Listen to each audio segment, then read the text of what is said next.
Hello, YouTubers, friends, compatriots, bootlickers, shills, death slicers, peasants, vassals. Welcome. I'm a useful idiot. And speaking of useful idiots, today I want to talk about ISIS, or what is now ICE, or IS, the Islamic State. And I've been given a lot of thought recently to how ISIL, or ISIS, or the Islamic State, is the perfect boogeyman. It really is far superior to Al-Qaeda as a boogeyman, and a natural evolution of what we've seen. And if you subscribe to this view that a lot of these so-called jihadi terrorist groups are funded and supported and oftentimes created by Western interests, including Qatar, Saudi Arabia, Israel, Turkey, the United States, then thinking of these groups in that context makes it far more complex and far more interesting. And as I've done in a lot of previous videos, there seems to be a fair amount of evidence that in various ways a lot of these groups have been created, armed, and funded by these Western interests. And Al-Qaeda has kind of been petering out as a global boogeyman for the United States. Ironically, at a point where Al-Qaeda groups have all popped up all over the world, or more specifically, what we have is militant groups all over the world now suddenly claiming that they're part of the global Al-Qaeda network because it's very prestigious in their circles.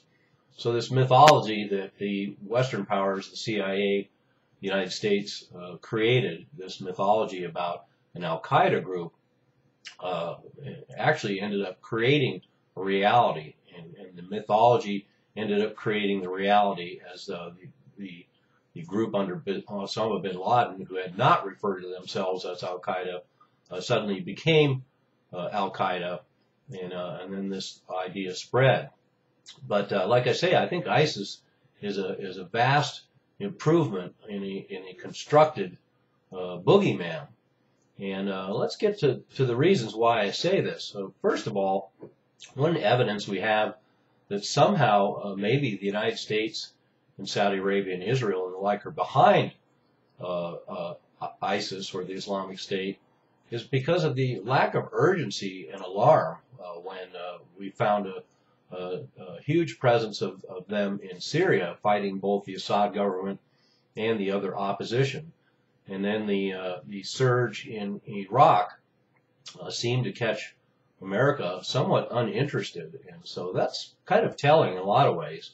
And then we have this direct lineage that not only is the United States and Israel and Saudi Arabia and all these bad actors have been filtering weapons to ISIS or the Islamic State, either on purpose or erroneously. It's hard to imagine that it could be completely by mistake, but all these weapons being funneled to this group in Syria, as well as the purported training of ISIS members secretly in Jordan, which is also well documented. And then the fact that Iraqi Sunni generals were more than willing to turn over all this U.S. equipment from the Iraqi army very easily to the Islamic State, which seemed rather convenient. So that idea could also fit into the possibility that this is all a constructed boogeyman, a new super boogeyman. One of the more dramatic aspects of this idea of the new boogeyman is this particular targeting of Christians, and the fact that ISIS, or the Islamic State, has been killing Christians in Syria was noted, but now that Christians are being persecuted in Iraq, the United States propaganda machine is working overtime because this really appeals to the sensibilities of Americans, and in fact, a lot of Americans support airstrikes for that very reason. So one of the ways that the Islamic State is a perfect boogeyman, because Al-Qaeda wasn't specifically targeting Christians, it was targeting the West, but now we have a definition of an Islamic, bloodthirsty Islamic machine that's looking for Christians, which is a perfect boogeyman for the United States. And then we also have ISIS, or the Islamic State, of course, being more violent and more brutal than anyone that's come before.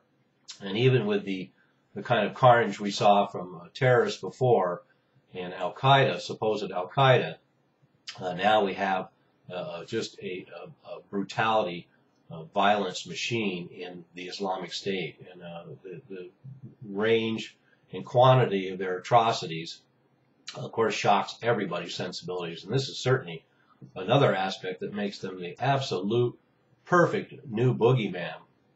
And ISIS is also galvanizing.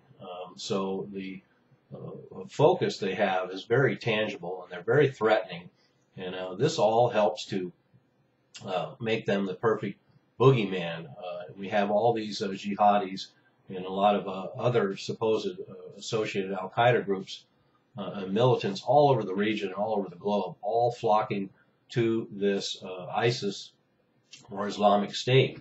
And this is also part of being a great boogeyman, and allowing these huge victories in the field in Iraq has helped to make them a galvanizing focus. And so this is also part of being a super excellent boogeyman. And the fact that they've taken over vast swaths of both Syria and Iraq, this gigantic victory achieved by all these victories in the field, has only made them even more of a boogeyman.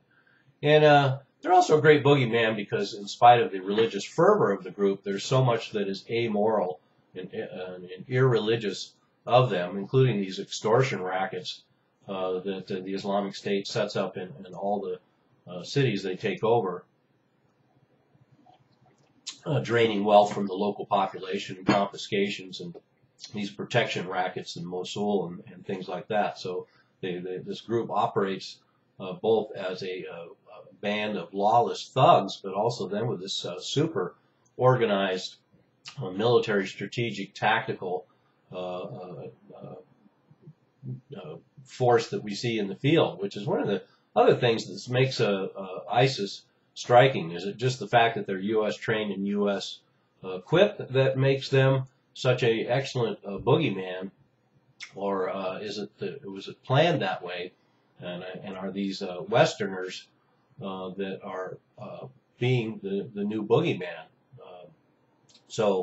And it's kind of interesting that in time with this thought about whether ISIS is the perfect boogeyman, and all the videos I've done on all these connections that make the CIA and Israel and Qatar and Saudi Arabia and Turkey all involved with all these terrorist groups, these layers of deception, these useful idiots using other useful idiots, we find that this new evidence that pops up is rather intriguing as well, because now there's a story that's suggesting, and this is sources that are murkily associated with Edward Snowden and Iranian intelligence sources, that suggest that Abu Bakr al-Baghdadi, the caliph of the new Islamic State caliphate, is a Mossad operative. There's been a lot of accusations of that all along, but now we have a name. Supposedly his real name is Elliot Shimon, and interestingly, that would certainly explain the expensive watch he was seen wearing at that last taped speech. And so that's kind of interesting. We have somewhat reputable sources that, if this connection turns out to be true, would suggest that Baghdadi is an actuality Mossad operative, is not even an Arab. And that would be the ultimate irony in this, and would certainly lend credence to the idea that this is a Western created ultimate boogeyman.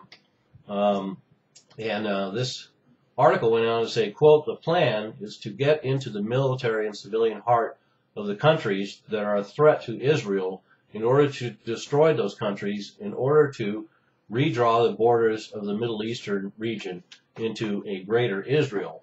And one reason why that is a interesting idea is because it's plausible and it fits into things that we already know are documented and true, that there's plans for a greater Israel, and that a lot of the destabilization that we see in the Middle East and these U.S. attacks on countries like Syria and Iraq are all to destabilize Israel's threats, organized threats on its borders. So now we have one country after another that's being neutralized, destabilized, and descending into chaos, and Israel can much more easily deal with those sort of failed states with puppet governments a lot easier than they can having had to confront organized and large military resistance possibly for any further expansion they have planned. So that idea has a certain amount of credibility, and certainly we know that the United States, through the project of a New American Century and the Mr. Peters map, all the things pointing to the idea that the United States would also like to see a lot of borders in that entire region redrawn. So the United States and Saudi Arabia and Israel all have a lot to be gained by redrawing the borders of that region. And we see the seeds of that now in the very likely possibility that Kurdistan will declare independence soon, and that will certainly get the ball rolling. And then we also have the John Willie article making accusations from an ISIS fighter who's spelling out that all their funding and training is coming from Turkey. So there we have another Western connection to possible Western connection to this ISIS group, and Turkey involved. And that makes sense because we have them involved in training supposed Free Syrian Army elements for many years now. And then we also see that ISIS is organized as a great boogeyman because they have a souvenir shop in Istanbul, they have websites and use the social media, have bus tours and tourism, and even have their own glossy magazine apparently. So not only are they strategically advanced on the field, but as far as a propaganda machine, they're extremely advanced as well, which also belies the possibility of some Western influences. And then this other article spells out the game plan, the big game plan for this construction of ISIS as the ultimate boogeyman. It says, quote, after gathering the most fanatical of the world in one place, largely seething Arabs and other homicidal non-Arabs from all over the world, a veritable army of the devil has been created, filled with bloodthirsty murderers without mercy for their victims, especially Christians, murdering with a vengeance and in cold blood, filming their atrocities and immediately relaying these on social networks, which definitely must be stopped. A consummate false flag operation of epic proportions. And as completely deranged as it sounds that the West could possibly be involved in constructing a group like this, unfortunately there's so many precedents and it serves Western foreign policy objectives in the region so well that unfortunately it's hard to dismiss that. And then we see all these little bits of information coming out. For example, Israel supporting ISIS members with field hospitals and helping them with the logistics and weapons, which is documented. And then this secret base in Jordan where the United States and Turkey were involved in training ISIS members, and they have shown up on the field. And then we see ISIS being so easily armed by the West, and so to make them even more formidable. Certainly a good way to topple the Assad government, and certainly a good way to get rid of Maliki and start the dismemberment of those countries in those regions, with the Free Kurdistan being one of them. And then, like I say, just the whole idea that in so many ways ISIS is the perfect boogeyman, and the whole idea of concentrating all the most extreme jihadis in the world into that area so they can be concentrated on by U.S. forces at some point.